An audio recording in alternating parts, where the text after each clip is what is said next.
Сәлеметсіздер ме оқушылар? Бүгінгі біздің тақырыбымыз айдағы жасырынбақ әңгімесінің тілі, яғни айдағы жасырынбақ әңгімесіндегі көркемдегіш құралдарды талдайтын боламыз.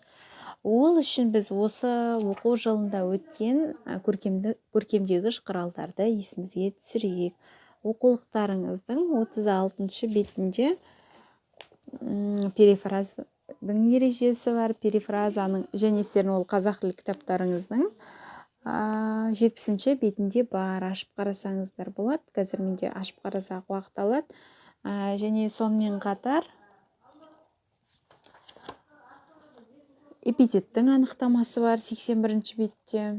Және 106-ші бетте параллелизмнің ережелері бар. Қазір ашуға тырысайын. 36-ші бет. Перифраза. Біздің қазақ тілі оқулығымызда перифразды заттың, құбылыстың атын тура атамай суреттеп көрсету деп түсіндіреді. Мысалы, дәрігерді ақ халатты абзал жан дейді. Мысалы, мұнайды қара алтын дейді. Күрішті ақ алтын дейді, ақ маржан дейді. Осылай бір құбылысты немесе затты атын тура атамай, басқаша бір сипаттарын бейнелер арқылы атауды перифраза дейді. Оқулықтарыңыздың мінеки 36-ші бетінде анықтамасы бар. Қарап танысып алсаңыздар болады. Естеріңізге түсірсеңіздер болады. Және 81-ші бетте эпитеттің анықтамасы бар. Қазір жалпы эпитет дегеніміз бейнелі сөз деп аталады. Көбінесе анықтауыштық қатынаста тұрады. Мінеки эпитет қазақша айқындау деп те береді. Грек тілінде сипаттау деген мағынаны білдіреді. Затты немесе құбылысты айрықша сипатын, сапасын анықтайтын суретті сөз дейді. Мысалы, қиғаш қас, оймақ ауыз деген, алтын кесе, күміс қасық деген тіркестерді эпитет ретінде бізге ұсынып тұр. Және сіздер теңеуді өте жақсы білесіздер. Дайдей, тайдей, секілді, тәрізді, сияқты деген көмекші сөздер арқылы жасалады. Ал жұрнақтары дайдей, тайдей. Байқасаңыздар, осы айдағы жасырынбақ әңгімесінде теңеулер өте көп. Және оқулығымыздың 106-ші бетінде параллелизмді бізге түсіндіріп өтеді. Жалпы психологиялық параллелизм дейді. Жалпы параллелизм екіге бөлінеді. Грамматикалық параллелизм және психологиялық параллелизм. Қазақша оны егіздеу деп те атап жатады кейде. Грамматикалық параллелизм дегеніміз ол антонимдердің қатар келуі. Мысалы, қазақ тілінде мақалдарда мысалға жақсы, жаман деген тіркестер қатар қолданылады ғой. Сол кезде бір-біріне антоним сөздер, бір-біріне ұқсас жайттар. Мысалы, әдепті бала ата-анасын мақтатар, әдепсіз бала ата-анасын қақсатар дейді. Осы жерде әдепті, әдепсіз, мақтатар, қақсатар деген антоним бір-біріне қарама-қарсы. Және сонымен қатар егіздеп қатар алуға келетін құбылыс болғандықтан, яғни параллель түзулер бір-бірімен ешқашан қиыспайды ғой. Сол секілді жақсы, жаман деп екеуін параллель қарастырып тұр. Осыны қазақ әдебиетінде егіздеу деп атайды. Сонымен қатар қазақ әдебиетінде психологиялық параллелизм әдісі өте жиі қолданылады. Бұл психологиялық параллелизмде адамның, яғни шығармадағы кейіпкердің көңіл күйін табиғат құбылыстарымен екеуін қатар, екеуін параллель түрде, екеуін егіздеп суреттеуді, яғни салыстыра суреттеуді осы психологиялық параллелизм деп атайды. Естеріңізге түскен болса, және де көркемдегіш құралдар естеріңізге түскен болар. Және 153-ші бетте эллипсистің анықтамасы бар екен. Эллипсис дегеніміз арнайы бір сөзді тастап кету. Сөйлем ішінде немесе өлең шумағында атап айтпаса да түсінікті кейбір сөздерді әдейі жазбай тастап кету дейді. Бұл эллипсис жалпы өлеңдерде жиі қолданылады деп байқасаңыздар. Енді әңгімемізге қайтадан оралайық. Айдағы жасырынбақ әңгімесіне. 208-ші бет. Оқушылар, мен бұлай парақтап отыруымның себебі мына айдағы жасырынбақ әңгімесінен кейін көркемдегіш құралдарға шығарманың көркемдік тіліне қатысты тапсырма берілмеген екен. және теориялық мәліметте еш нәрсе жоқ. Сондықтан мен өткен сабақтарды еске түсіре отырып сіздерге сабаққа кіріспе жасап жатырмын. Айдағы жасырынбақ әңгімесінің тіпті алғашқы сөйлемдерінен ақ біз теңеуге кездесеміз. Айнадай таза, кең де жарық класс бөлмесі көңілімізді сергітіп жіберді дейді. Осы жерде теңеу көрініп тұр, қандай? Кімдей, недей? Айнадай таза. Тазалығы сондай айна секілді жарқырап тұр дейді.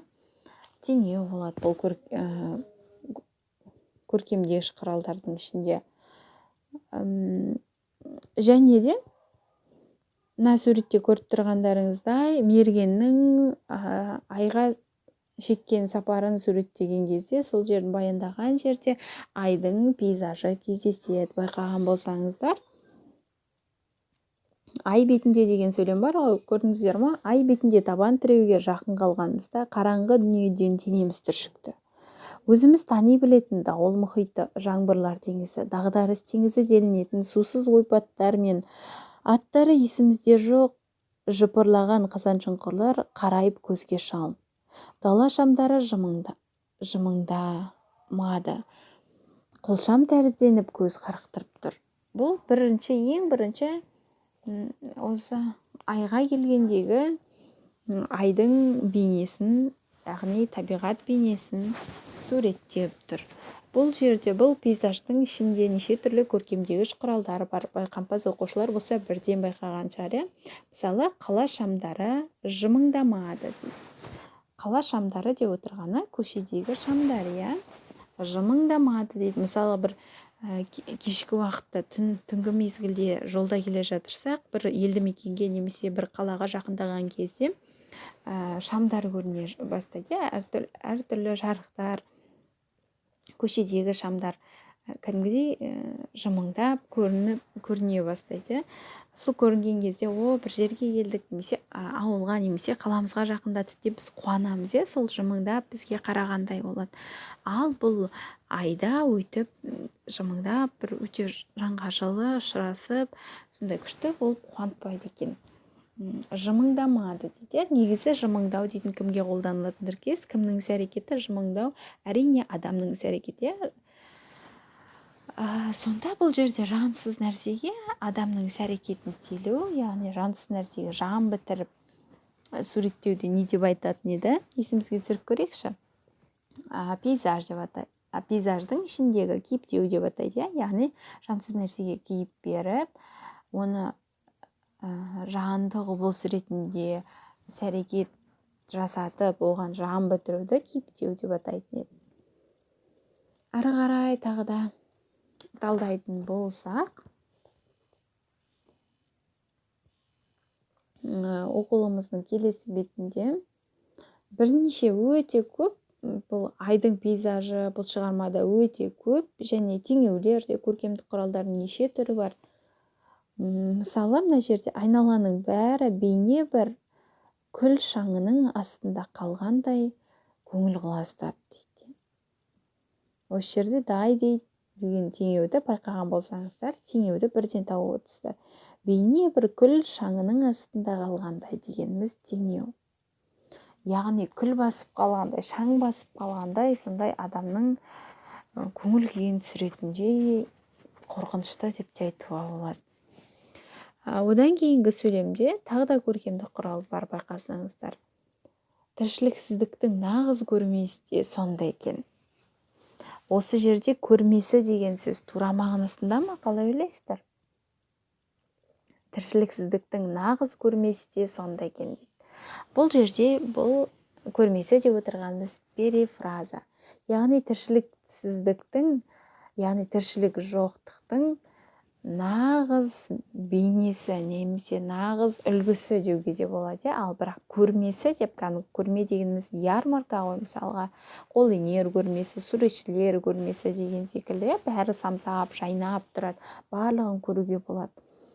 Сол секілді бұл жерде тіршілік жоқ екенінің көрмесі секілді деп, бұл жерде затты атамай оны басқа затқа теліп тұр. Бұл жерде перифразадан гөрі ол метафораға жақын. Перифраза дегеніміз ол затымен атамай басқаша атау еді ғой, мысалы дәрігерлерді ақ халатты абзал жандар деп. Осылай оқушылар ары қарай міне ай беті, айдың пейзажы, оның ішінде теңеулер өте көп. Тіпті мына суретке қарап отырсаңыздар да керемет, осы суретке қатысты теңеу бар. Байқампаз оқушы болса, алғыр оқушы болса бірден табады. Осымен сабағымыз аяқталды. Сау болыңыздар.